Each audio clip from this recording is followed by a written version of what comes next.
Welcome back to part 3, the finale of the Oregon Outback. When we left off last time, Alex's Ford had taken in a little bit too much water, and we were having to let her dry off a little bit to get her back up and running. So it's fine. It's running okay now. So just sucked up some water. Fortunately, didn't cause any damage. So we are good to go, and we are off to our next stop. So stay tuned. It got a little wet. Just a little. I'm pretty sure this is just full of water. Either that or your distributor might have got some water in it. Yeah.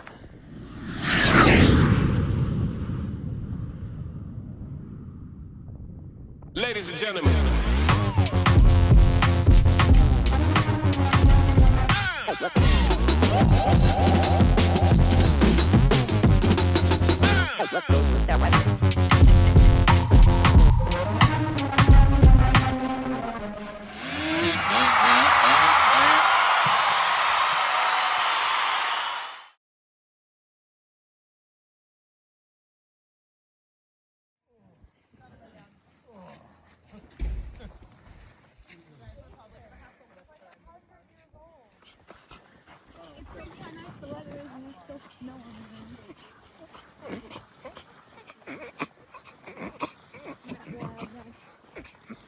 Yeah. Hello. Crack in the ground is a volcanic fissure, which is a tension fracture from nearby volcanic eruption. So it's believed that this happened somewhere between 7,000 and 12,000 years ago. It's 2 miles long, and it's up to 30 feet below ground level. And there's supposedly a walking trail the whole 2 miles. And it can get to be 20 degrees below regular temperature. Okay, fine, let's go. Wait. I'm not walking 2 miles or anything, but I'm going to check it out. I'll meet you guys on the other side. No? Let's do 2 miles total. Let's just go a mile in. Connor, wait.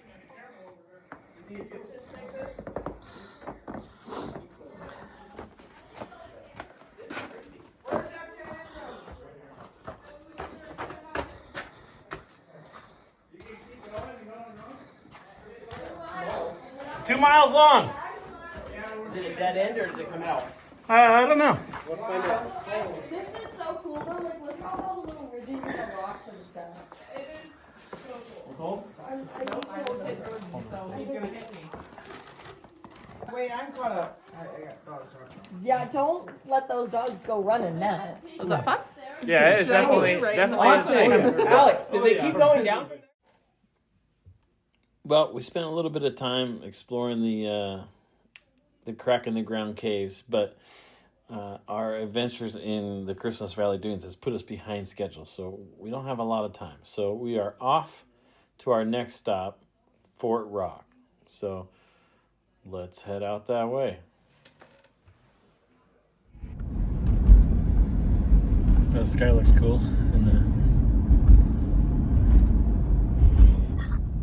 I can hear it.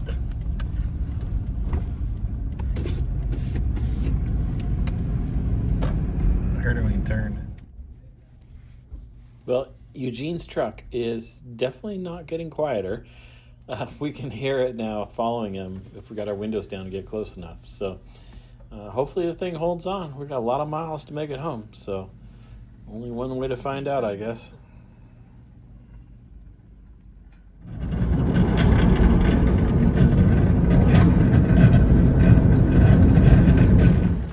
This is Fort Rock. This is the remnants of a volcano. Okay. The cool part is this was a underwater volcano. Okay.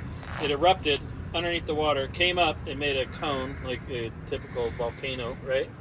And so this was all a cone above the water. Okay. And this was a prehistoric lake right here. So the wind and the water from this southeast side constantly hitting the walls eroded this side of the cone. So that's why it looks like this and not a sphere anymore. So this was all water at one point. Now, the little clue sandals on an island, this would have been an island because it was all surrounded by water.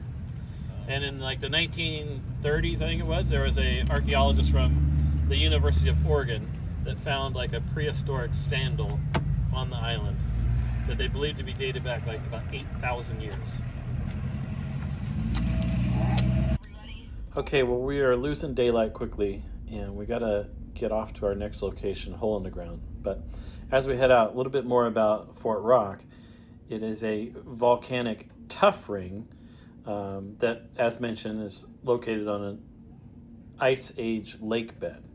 The ring itself is nearly a mile in diameter and stands about 200 feet above the surrounding plains. Its name is derived from the tall, straight sides that resemble the palisades of a fort. This region contains about 40 of these tuff rings.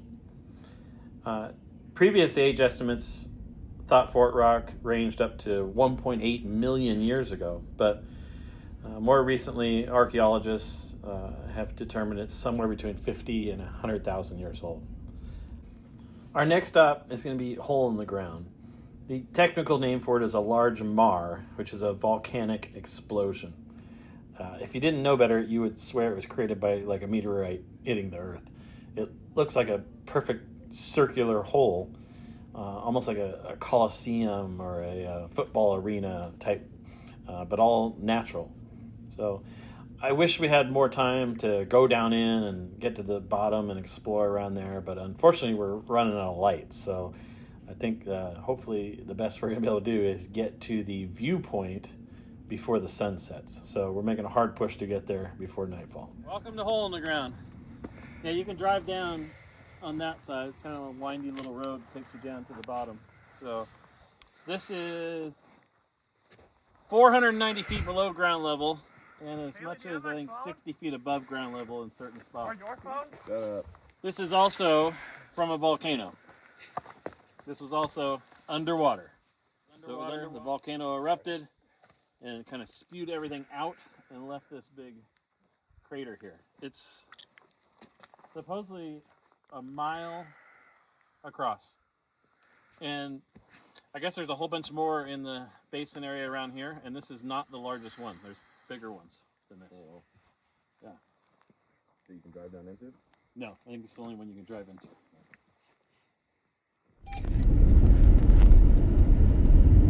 Pull you out. We try forward drive and then brake the CV axle, and then you can just keep driving. Yeah, you got 3-wheel drive. That's a problem for when we get there. We're not worried about that right now. Get you out, and also we're going out. This is on the way to the Airbnb, so we're likely going to go out the other side. Like we're going away from us, though.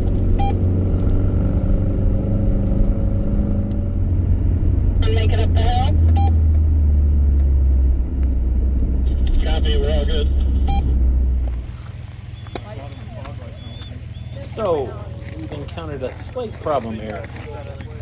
This road is our exit out of Hole in the Ground back to the highway. And this guy looks a little bit bigger than what we can move. So I'm trying to come up with a little game plan here. Can we go around it, or is there another road out of here? Yeah, but at least gotta drive over this part to get forward. Figure it out. If that was hard to fit, we're just not sure if we're gonna fit. Alex, so give us 1 second. I don't think this is gonna be really hard. I don't think that we're gonna be able to do it. I think we're gonna have to turn around. Might not be turning around. Probably have to go to 017. Yeah, I think we're gonna have to take 017 and back because there's no way we're all getting around. Where's the waypoint for 017? God dang! Turning around.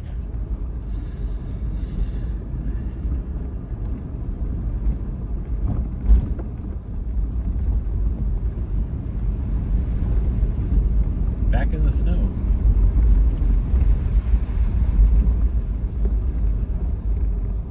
All right, y'all. Next right should be the highway. Woohoo! Good navigation, girls. No. No, it's still We made it, you guys. We made it. I knew we'd get there. It just takes some time. Good job, everybody.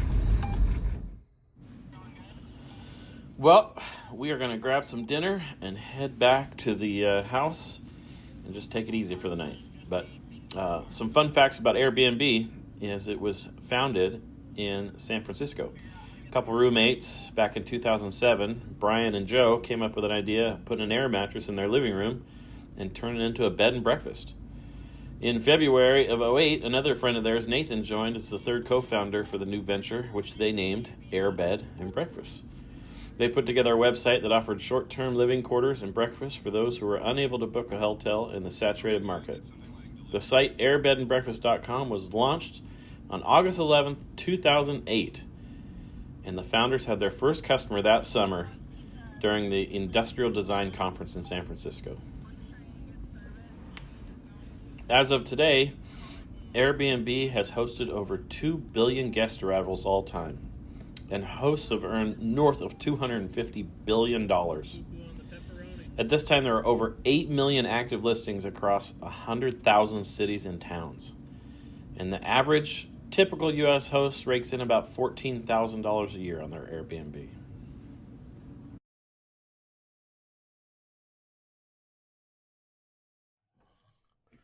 Good morning. Man, what a gorgeous day it is out here. Man, and followed by just a fantastic day yesterday, out exploring, hitting some awesome places with some great people. Now waking up in a beautiful place like this with a hot cup of coffee, about to go on another day's adventures. I mean, who could ask for more, right? This is perfect. And Christmas Valley yesterday did not disappoint. I can't wait to go back and check it out again. Like, it was a lot bigger than I thought. Taller dunes, had some drop-offs and stuff like that. It's fun for dune guys like me. That's awesome. Some mud holes. I mean, I want to go back and check that out again soon. And then crack in the ground. Wow, that was amazing. Just dropping down in there, and it's just getting colder and colder and colder. And it's like, I can't believe that's 2 miles long. I'd like to go back and spend half a day checking that thing out. So we'll have to come back out here again. So, but what are you waiting for, man? Get over here and take a look. This is awesome. What are you doing in an areas that have nothing? Yeah, like this where the snow's just, it's still very thick right here. packed right here, and it's been, 50, 60 degrees. Yeah, and then 50 feet over, it's all melted. The dog this morning yesterday decided he wanted to take a swim down there. I don't think he really knows what ice is. He was down there walking around, and whoops, a little bit went through. Fortunately, he was able to get out, and he's fine.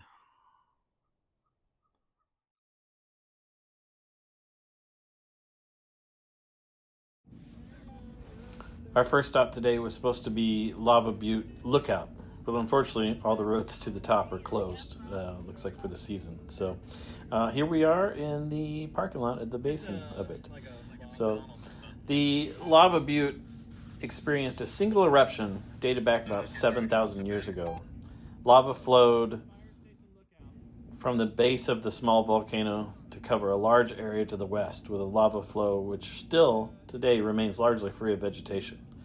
The lava flows reach the Deschutes River about 2.5 miles to the west, burying its former channel under 100 feet of lava and damming the river to form a lake known as Benham.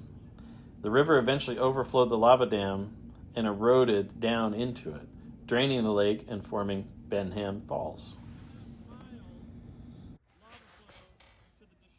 In July of 1966, 22 astronauts trained in Central Oregon for the upcoming moon landings at sites including Lava Butte. You might get wet there, Austin.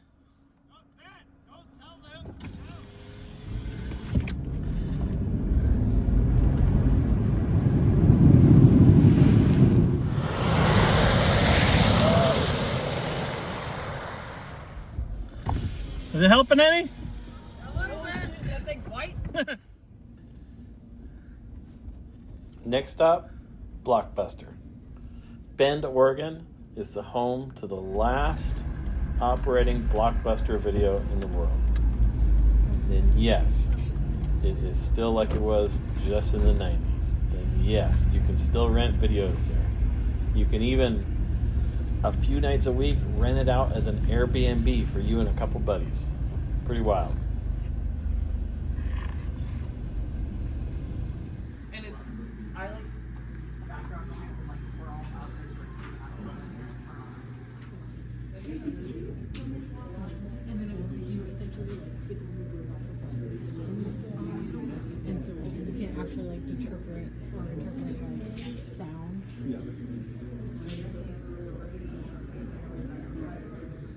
Well, unfortunately,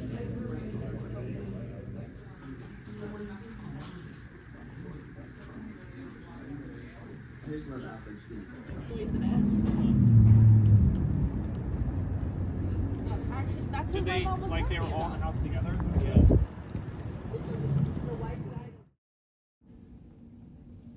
The geology of Smith Rock is volcanic. Approximately 30 million years ago, the large caldera was formed. However, more recently, the Crooked River cut its way through the layers of the rock to create today's geographic features. Smith Rock is a sheer cliff face about 600 feet high. The park contains the first U.S. climb rated at 5.14. A Class 5 is considered a technical roped free climb. After the decimal point indicates the difficulty level of the climb. It's an open-ended scale, with the current hardest climb being 5.15. The area is well known for its challenging climbing routes and attracts high-level climbers. In 1983, climber Alan Watts began to use sport climbing ethics, which pushed American climbing to new levels. Shortly after, between 1992 and 2009, about 500 new climbing routes were added. This brought climbers from all over the world as Smith Rock became the world capital for sport climbing. To this day, the park still attracts climbers from around the globe. The winter weather is typically cold, below freezing, but climbers still make the journey due to the reduced traffic on the routes. Summer months regularly reach the hundreds.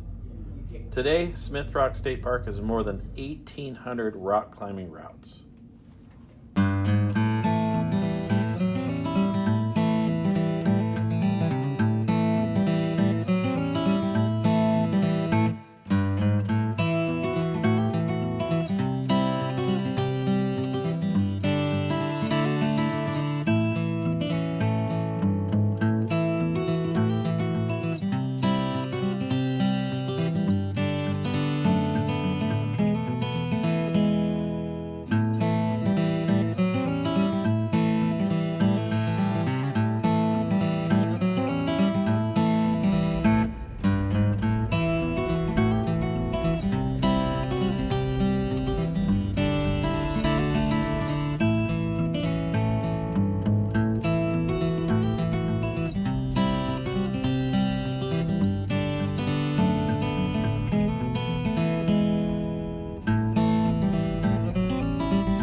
Just got a sudden urge to buy a Tacoma.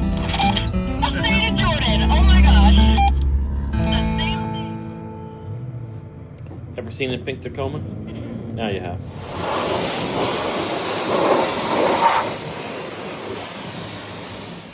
Hey everybody, thanks a lot for watching the show. I hope you enjoyed it. We had a blast making it.